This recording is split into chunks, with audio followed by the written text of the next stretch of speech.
hi friends welcome to रेन्ना समयल इनके என்ன சமையல் பார்க்க போறோம்னா ரொம்ப சுவையான ஹெல்தியான பீட்ரூட் கூட்டு கூடவே பச்சை பட்டாணி கத்திரிக்காய் மசாலா தான் பார்க்க போறோம் ரெண்டுமே ரொம்ப சுவையா இருக்கும் எளிமையான முறையில் இந்த பீட்ரூட் கூட்டு கத்திரிக்காய் பச்சை பட்டாணி மசாலாவை செஞ்சிரலாம் அந்த சுவையான பீட்ரூட் கூட்டு பச்சை பட்டாணி கத்திரிக்காய் மசாலா எப்படி செய்யறதுன்னு வாங்க பாத்துறலாம் பீட்ரூட் கூட்டு பண்றதுக்கு 2 ஸ்பூன் அளவுக்கு எண்ணெய் சேர்த்தறலாம் எண்ணெய் சூடாயிட்டு இதில் கொஞ்சமாக கடுகு சேர்த்துக்கலாம் கடுகு பொரிய ஆரம்பிச்சிருச்சு 15 சின்ன வெங்காயம் பொடியாக நறுக்கி வச்சுருக்கேன் சின்ன வெங்காயம் சேர்த்துக்கலாம் கூடவே ஒரு தக்காளி பழம் கொஞ்சமாக கருவேப்பிலை எல்லாத்தையும் சேர்த்துட்டு நல்லா வதக்கிடலாம் பீட்ரூட் கூட்டு ரொம்ப சுவையாக இருக்கும் குழந்தைங்களுக்கு நம்ம செஞ்சு கொடுத்தா குழந்தைங்க ரொம்ப விரும்பி சாப்பிடுவாங்க எளிமையான முறையில் சூப்பராக செஞ்சிடலாம் அந்த பீட்ரூட் கூட்டு வெங்காயம் தக்காளி எல்லாத்தையும் நல்லா வதக்கிடலாம் வெங்காயம் தக்காளி நல்லா வதங்கி வந்துருச்சு இப்போ இதில் பொடியாக நறுக்கி வச்சுருக்கிற மீடியம் சைஸில் 2 பீட்ரூட் சேர்த்துக்கலாம்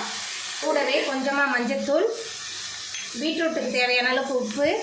எல்லாத்தையும் சேர்த்துட்டு ஒரு 2 நிமிஷத்துக்கு நல்லா வதக்கி விட்டுடலாம் பீட்ரூட் உப்பு மஞ்சள்தூள் சேர்த்துட்டு நல்லா கலந்து விட்டாச்சு இப்போ இதில் பீட்ரூட் வேகிறதுக்கு தேவையான அளவுக்கு தண்ணி சேர்த்துடலாம் தண்ணி சேர்த்துட்டு நல்லா கலந்து விட்டுடலாம் தண்ணி சேர்த்துட்டு நல்லா கலந்து விட்டாச்சு இப்போ ஒரு மூடி போட்டு வேக வச்சிடலாம் பீட்ரூட் நல்லா வெந்து வரட்டும்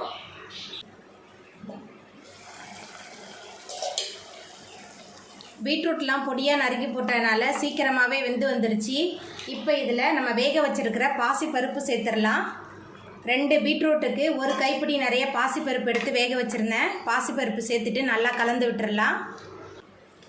பாசிப்பருப்பு சேர்த்துட்டு நல்லா கலந்து விட்டாச்சு இப்போ இதில் நம்ம தேங்காய் அரைச்சி வச்சுருக்கோம் தேங்காய் விழுது சேர்த்துடலாம் 1/4 மூடி தேங்காய் 2 பச்சை மிளகாய் 1 டீஸ்பூன் அளவுக்கு சீரகம் தேங்காய் விழுது சேர்த்துட்டு கொஞ்சமாக கொத்தமல்லி தழை தூவிடலாம் கொத்தமல்லி தழை தூவிட்டு நல்லா கலந்து விட்டுட்டு ஒரு மூடி போட்டு வேக வச்சிடலாம் எல்லாமே சேர்ந்து நல்லா கொதிச்சு வரட்டும் எல்லாமே சேர்ந்து நல்லா கொதிக்க ஆரம்பிச்சிருச்சு நல்லா கமன்னு வாசனையாக இருக்குது ரொம்ப சுவையான பீட்ரூட் கூட்டு சூப்பராக ரெடி ஆகிட்டு இப்போ நம்ம அடுப்பை ஆஃப் பண்ணிடலாம் பச்சை பட்டாணி கத்திரிக்காய் மசாலா பண்ணுறதுக்கு 3 டேபிள் ஸ்பூன் அளவுக்கு எண்ணெய் சேர்த்துடலாம் எண்ணெய் சூடாயிட்டு இதில் கொஞ்சமாக கடுகு சேர்த்துக்கலாம் கடுகு பொரிய ஆரம்பிச்சிருச்சு 10 பூண்டு பல் பொடியாக நறுக்கி வச்சுருக்கேன் பூண்டு சேர்த்துக்கலாம் கூடவே 10 சின்ன வெங்காயம் கொஞ்சமாக கருவேப்பிலை ஒரே ஒரு தக்காளி பழம் எல்லாத்தையும் சேர்த்துட்டு நல்லா வதக்கிடலாம் வெங்காயம் பூண்டு தக்காளி எல்லாம் நல்லா வதங்கணும் நல்லா வதக்கிடலாம் சின்ன வெங்காயம் பூண்டு தக்காளி நல்லா வதங்கி வந்துடுச்சு இப்போ இதில் பொடியாக நறுக்கி வச்சுருக்கிற 3 கத்திரிக்காய் சேர்த்துடலாம் கத்திரிக்காய் சேர்த்துட்டு இந்த எண்ணெயிலேயே கத்திரிக்காவை நல்லா வதக்கிடலாம் கத்திரிக்காய் எண்ணெயில் நல்லா வதங்கணும் அப்போ தான் நல்ல சுவையாக இருக்கும் கத்திரிக்காய் எண்ணெயில் நல்லா வதங்கி வந்துருச்சு இப்போ இதில் நம்ம மசாலா தூள்லாம் சேர்த்துக்கலாம் குழம்பு மிளகாய் தூள் 1/2 ஸ்பூன் மஞ்சள்தூள் 1 ஸ்பூன் தனி மிளகாய் தூள் 1 ஸ்பூன் சோம்புத்தூள் 1/2 ஸ்பூன் சோம்புத்தூள் சேர்க்கும் போது நல்ல மணமாக இருக்கும் அதுக்கப்புறமா உப்பு சேர்த்துக்கலாம் சேர்த்துட்டு நல்லா வதக்கிடலாம் குறைவான உப்பு தான் சேர்த்துருக்கேன் ஏன்னா பச்சை பட்டாணி வேக வைக்கும் போதே கொஞ்சமாக உப்பு சேர்த்து தான் வேக வச்சுருக்கேன் எல்லாத்தையும் சேர்த்துட்டு நல்லா வதக்கி விட்டுடலாம் மசாலா கத்திரிக்காய் எல்லாமே சேர்ந்து நல்லா கலந்து வதங்கிருச்சு இப்போ இதில் முதல் நாள் இரவே ஊற வச்சு வேக வச்சுருக்கிற பச்சை பட்டாணி சேர்த்துக்கலாம் பச்சை பட்டாணி வேக வைக்கும் போதே கொஞ்சமாக உப்பு சேர்த்து தான் வேக வச்சுருக்கேன் எல்லாத்தையும் சேர்த்துட்டு நல்லா கலந்து விட்டுடலாம் பச்சை பட்டாணி சேர்த்துட்டு நல்லா கலந்து விட்டாச்சு நான் தண்ணிலாம் எதுவுமே சேர்க்கலை பச்சை பட்டாணி வேக வச்ச அந்த தண்ணியிலே தான் இதில் வெந்து வரப்போகுது இப்போ ஒரு மூடி போட்டு வேக வச்சிடலாம் எல்லாமே சேர்ந்து நல்லா வெந்து வரட்டும்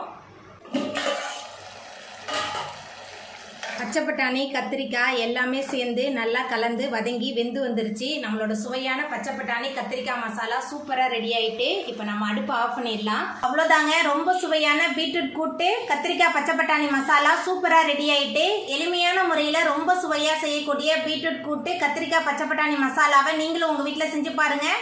இந்த வீடியோ உங்களுக்கு பிடிச்சிருந்தா லைக் பண்ணுங்கள் ஷேர் பண்ணுங்கள் கமெண்ட் பண்ணுங்கள் சப்ஸ்கிரைப் பண்ணுங்கள் அப்படியே பக்கத்தில் உள்ள பெல் பட்டனையும் கிளிக் பண்ணிடுங்க நன்றி